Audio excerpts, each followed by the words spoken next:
Hi, salam and peace. This is your podcast, quote unquote, Black Woman Speaks Arabic, breaking the stereotypes and the stigmas around quote unquote Black women, Black Muslim women, and Black native Arabic speaking women.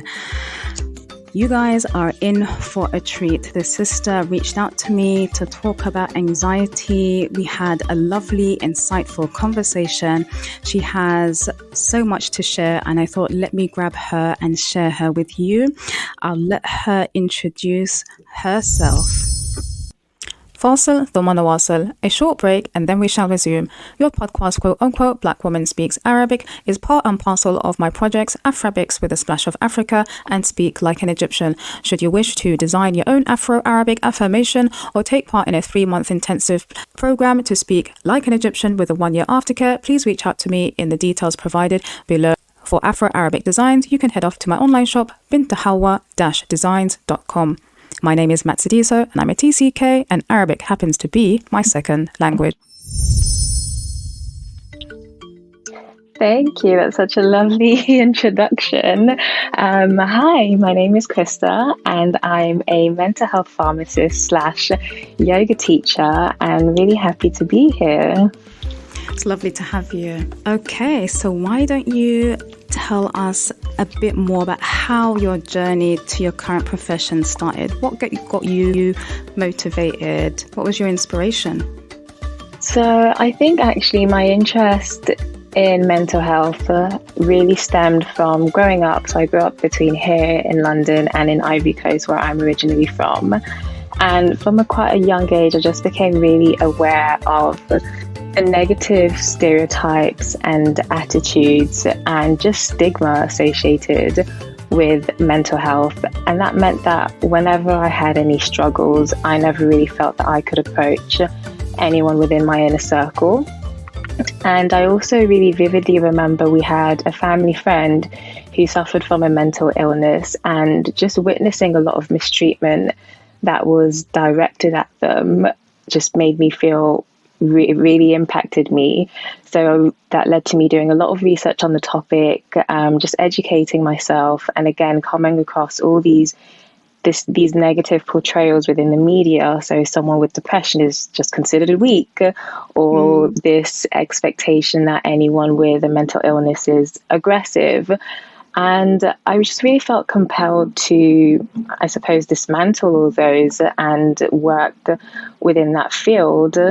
And I think similarly with yoga, it's been such a huge benefit with my mental health and managing my stresses and my anxieties. So it's really been amazing being able to share that with other people as a yoga teacher. And actually the project that I reached out to you to speak about is just my way of tying the two together, like bringing in that mental health and yoga element together and really tailoring that to the Black woman experience, our experience. I love that. Amazing. So there's one thing that caught my eye from your profile, and that was the term diversity within yoga. Right. So with any of the sessions that you've previously given, do you find that your class is attracting a diverse group of women, or do you feel like they're coming from a particular ethnic background? I think that's a good question, and I would say for the most part, in person, the classes aren't very diverse, but it also really depends. So in person, I teach in different gyms across London, so I don't really have much control over, I suppose, who the existing clients of that gym are. So it will mostly depend on who the pre-existing clients are, and I suppose the local area. And within mainstream yoga, you know, the reality is that it is quite a heavily white environment, which is actually quite ironic considering that in terms of the yoga that I'm referring to, origins date back to India. But it does tend to be quite heavily white, though I would say I think things are improving. So I've definitely noticed, I think, increasingly more Black and brown bodies, you know, showing up, particularly on social media, putting their practices out there coming across more teachers of color, such as myself, which is just really wonderful. Having said that, coming across colleagues in your field, how has the journey been in terms of navigating as a Black yoga teacher in that field? How do you feel the challenges have risen for you, and how did you overcome them in order to reach where you are now? Right. I would say one of the biggest challenges was just finding my space, finding a space where I think I just felt comfortable and I didn't really have to look up and look around the room and have that weighing sensation on my shoulders or my chest, like, oh, I'm the only Black girl here again, or I'm the only, Black person here again. So finding those spaces, I would say, was really quite challenging. And actually, I think I've probably met more Black and brown people who do yoga in the past year than I had in the previous 6 to 7 years that I had been practicing yoga beforehand. And I think the way I overcame that in terms of actually finding that space where I felt comfortable, I felt that I could authentically show up as myself, was really seeking out teachers of color, especially. So teachers of color tend to attract also students of color.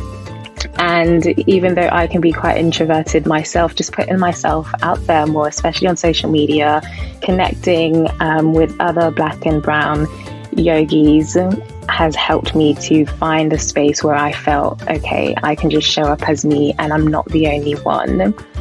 I think another big challenge would be just pushing past the self-doubt, and a lot of imposter syndrome has come up, and I would say that's still something I struggle with. It's definitely an ongoing process and journey, but in addition to the challenge of just leading a class, stepping into that position of, I suppose, leadership, taking up all that space, being Black in a space that's predominantly white within mainstream yoga, there's just that added layer of, oh, I need to be twice as good, I need to work twice as hard.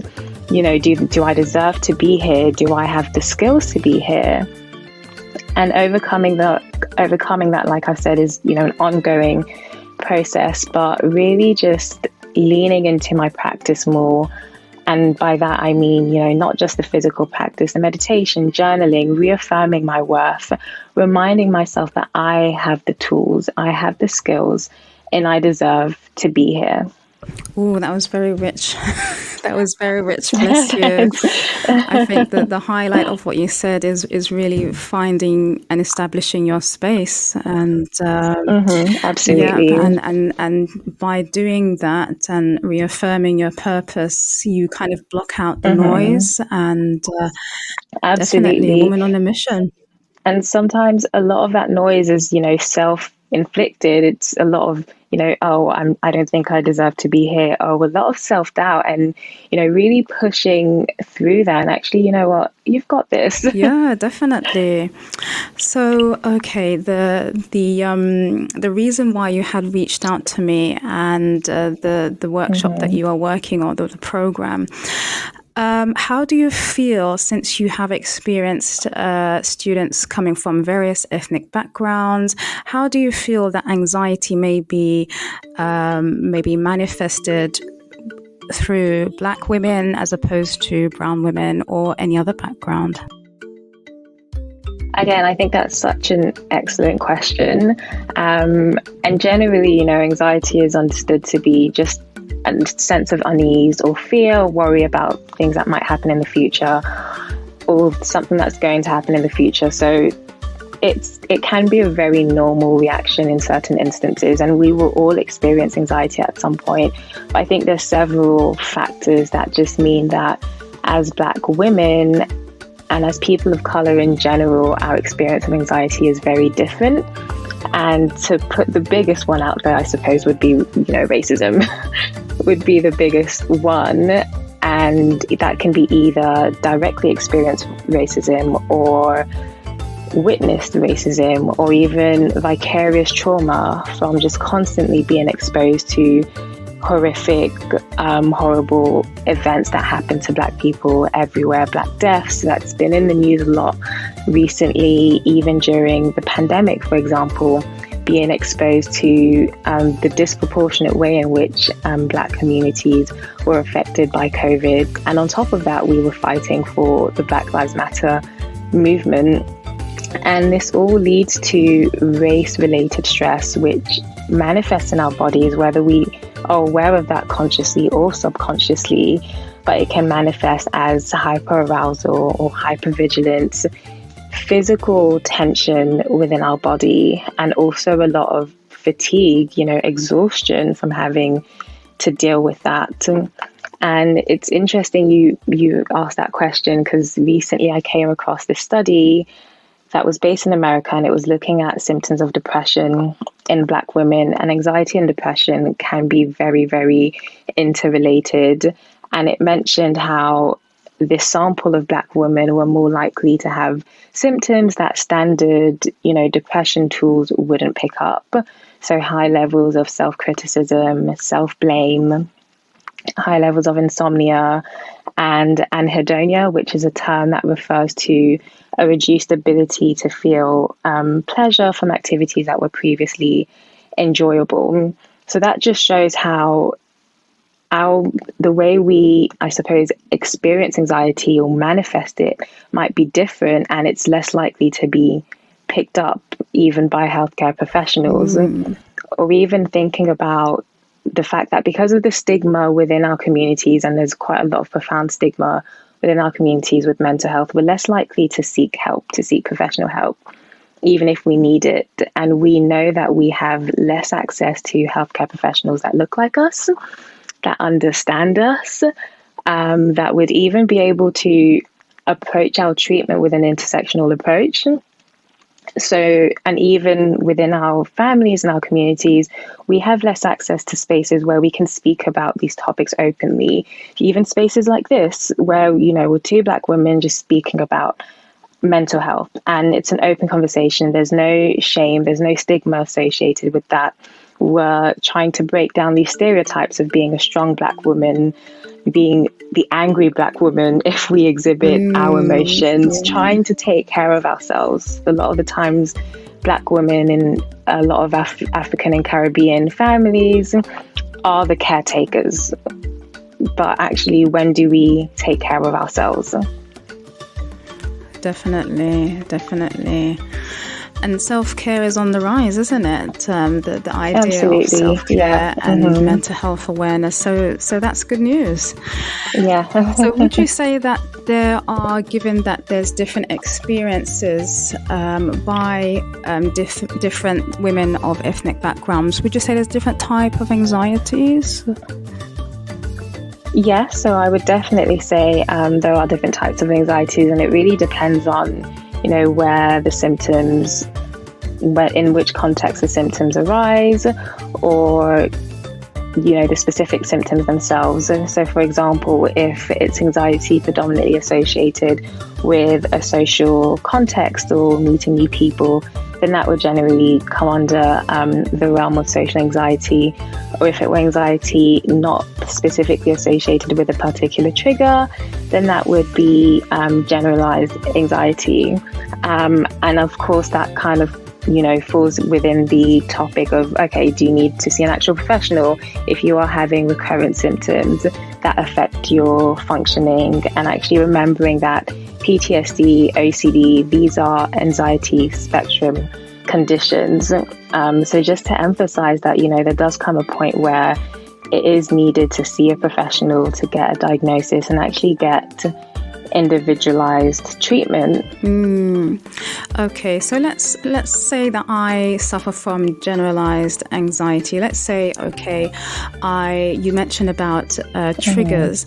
Let's say I've been triggered time and again in particular settings that are not overtly welcoming. So, you might have this passive aggressiveness. and it tends to make you feel uptight. Yes. So you have this expectation of not being welcomed. You're Absolutely. uptight, maybe put this wall. So you're not really allowed to show up as your genuine and glowy self. Do you have like a technique or something in your yogi teachings that can help us, I don't know, prepare us, loosen our tension, breathing exercise or... Yes, absolutely. Definitely. And just to highlight, like what you've mentioned sounds like describing physical tension, the way that manifests within your body in physical ways. And the fact that in a lot of professional and educational environments, Black women are often a minority, that increases the risk of social anxiety. Like you just described, it would be someone who doesn't feel like they can show up as themselves and they don't fit in. And yoga as a whole is a holistic practice that aims to calm the mind so that we can reconnect and connect with ourselves on a deeper level. And historically, that has been for the goal of being free from suffering and being able to achieve a higher state of consciousness. And in practicing, the physical postures or the breathing techniques or meditation, all of that helps to build self-acceptance, increase your self-esteem and your confidence. And definitely from my personal experience, it's been helpful in terms of navigating, feelings of self-doubt or imposter syndrome and things like that. So for today, what we can do would be to just maybe enter a really brief meditation and do a brief breathing technique. And the goal of that would be to calm the mind, stimulate the parasympathetic nervous system, which would be encouraging the heart rate to calm down, encouraging the entire body to relax and hopefully just loosen and release some tension. Shall we try that? Let's do this. I'm looking forward to it. Okay, great. And hopefully it's a chance for the listeners to be able to join in as well when they're listening back to it. But I will keep it brief just because I'm conscious of time.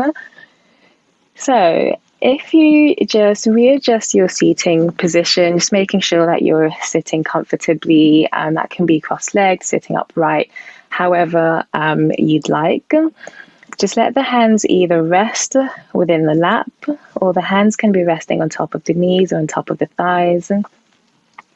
Try to roll the shoulders back and down away from the ears, sitting up tall with the spine straight, and let's gently close the eyes. Begin to bring awareness to all sensations within the physical body, noticing any points of tightness, any points of stiffness, or any parts of the body where you may be holding tension. Now bring awareness to the breath. And as you begin to deepen the breath, also beginning to match the length of each inhalation to the length of each exhalation. This is a simple yet powerful breathing technique known as one-to-one breathing, also known as Sama Vritti Pranayama. Sama meaning equal, and Vritti meaning wave or fluctuation. You may also wish to place one hand on the chest and one hand on the belly, further attuning the awareness to the breath. Perhaps noticing the diaphragm move with every breath. Inhaling for 1, 2, 3. Exhaling for 3, 2, 1. You can continue the count in your head on your own, or perhaps repeating the count softly out loud to yourself. Take 4 to 5 more breaths in this way. And when you finish keeping the eyes closed, slowly release the hands. taking an additional moment to observe the projections of the mind, the thoughts, without forming any attachment to the thoughts that arise. Instead, letting them pass. Staying here for a few additional moments. And when you finish, gently blinking open the eyes.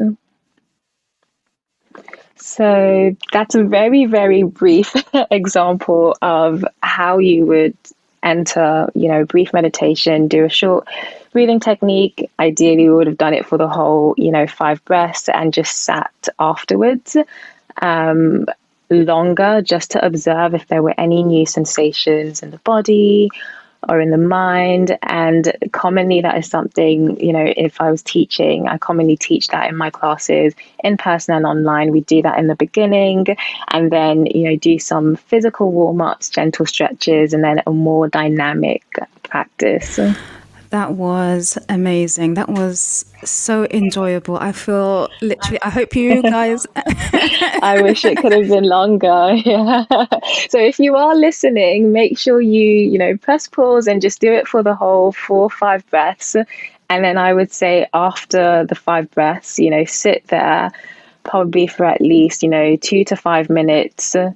Just trying to watch the thoughts. But the key thing here is trying not to form any attachment to the thoughts. And initially, it may not be a pleasant place to be, especially if we're not used to just, slowing down and sitting with our thoughts. We're so used to constantly being distracted by the senses.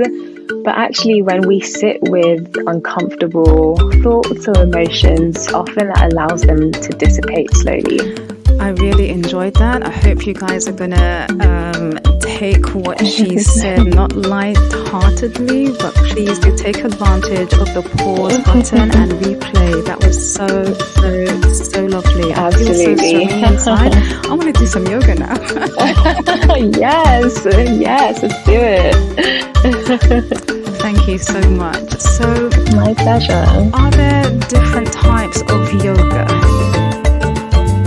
Yes, so actually I know we had spoken on our call, we had spoken about kinetic yoga, and I know you wanted to know a bit more about that.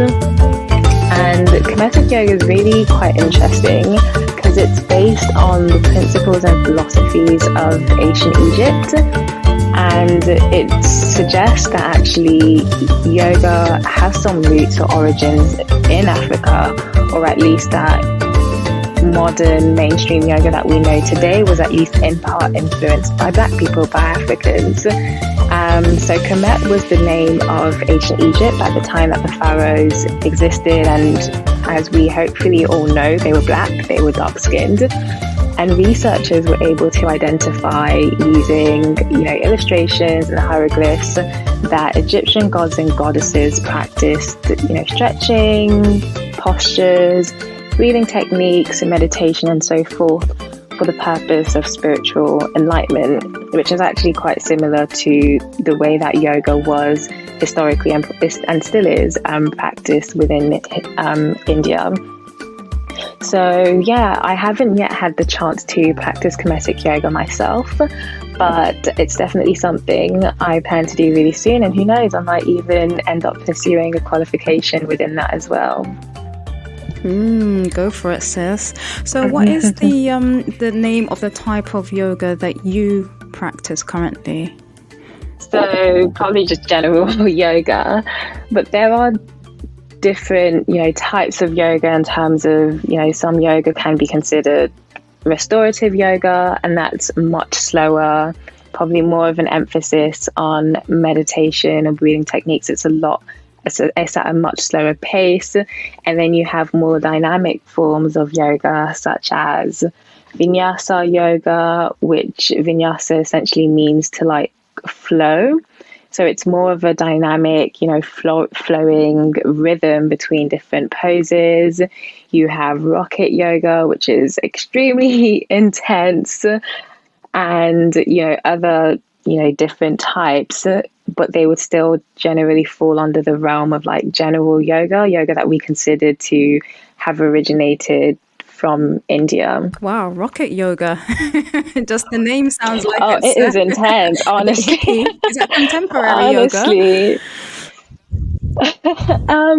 So within, I guess, general yoga, there are different like lineages that date back to, different figures who have developed that particular branch of yoga. So rocket kind of stems from an Ashtanga system of yoga, which was popularized by a particular Indian figure. So they all have, slight differences in terms of the underlying, techniques or sequences, or I suppose the gurus behind them. But they all share the same sense that, understood to have originated from India and incorporate poses, meditation, breathing techniques. But mainstream yoga, for the most part, tends to overly emphasize the poses as opposed to, the philosophy behind it. So the yoga that I've been taught is comprised of 8 limbs. And the physical poses is just one of those 8 limbs. And the others have to do with meditation, breathing techniques, moral values such as not lying, not stealing, and just, having more consideration for the way that you live and the way that you interact with the environment around you. So it is a shame sometimes that most mainstream yoga practices won't highlight that as much as they could. It sounds more like a way of life and not just a physical exercise or gestures. Absolutely. Yes, I think you've basically said it. It should be ideally more of a way of life. So incorporating those practices, not just whilst you're physically moving, but also in the way that you behave.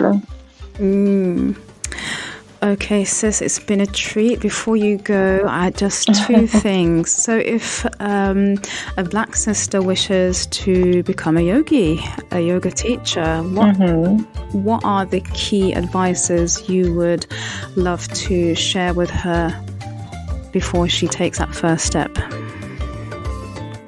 I would say don't, second guess yourself. I actually put off doing the training for a really, really long time because I just didn't think I was quote unquote ready, or I didn't think I'd be good enough.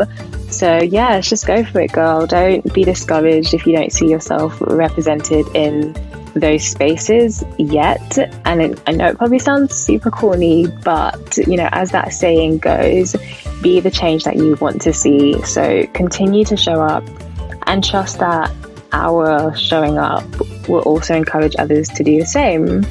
And I would definitely also say try and find a teacher that you connect with and that really resonates with you. So if you're going to do the training, find a teacher who leads that training that you feel that you can actually show up as yourself. Ideally, if they're a teacher of color, then great, but that may not always be feasible. So try and make sure that you've practiced with them, perhaps meet them beforehand, have a chat with them, and ideally with a studio or program that in some ways does try and I guess support this move towards better diversity within that field. So the studio where I did my training actually were offering a scholarship for BIPOC and people of colour and students of colour. So I managed to get a scholarship to do the training. Yes. Yeah, exactly. So, and there are actually a lot of studios around London that offer something similar, or, in other places. So definitely try and find somewhere that's like, an alley, or they're trying to be at least. Lovely. Thank you for your gems. And before you go, anybody who wishes to reach out to your services, do you have any plans, any future projects or workshops or classes? And how can they get hold of you?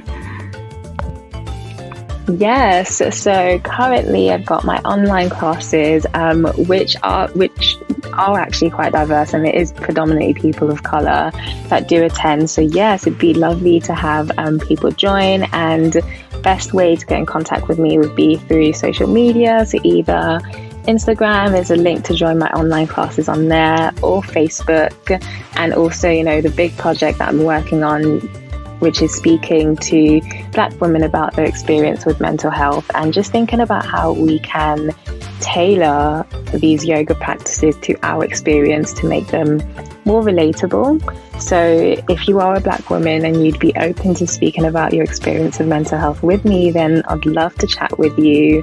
If you are local to London, I'd love to see you in person. I have classes on Saturdays and, teach in other areas as well. But again, the best place to get all that info would be on Instagram or Facebook. And hopefully there will be some workshops coming up very soon. So yeah.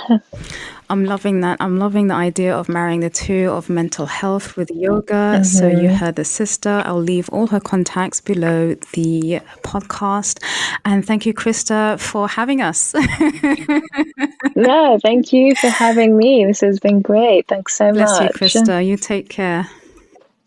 Thank you. You too. We'll speak really soon. Bye. Bye. And that was Christa, yoga teacher and mental health pharmacist. One of her upcoming projects, marrying between mental health and yoga. Should you wish to reach out to any of her services, please head off straight to her contact details below. This episode is available on Acast, Spotify, and on YouTube.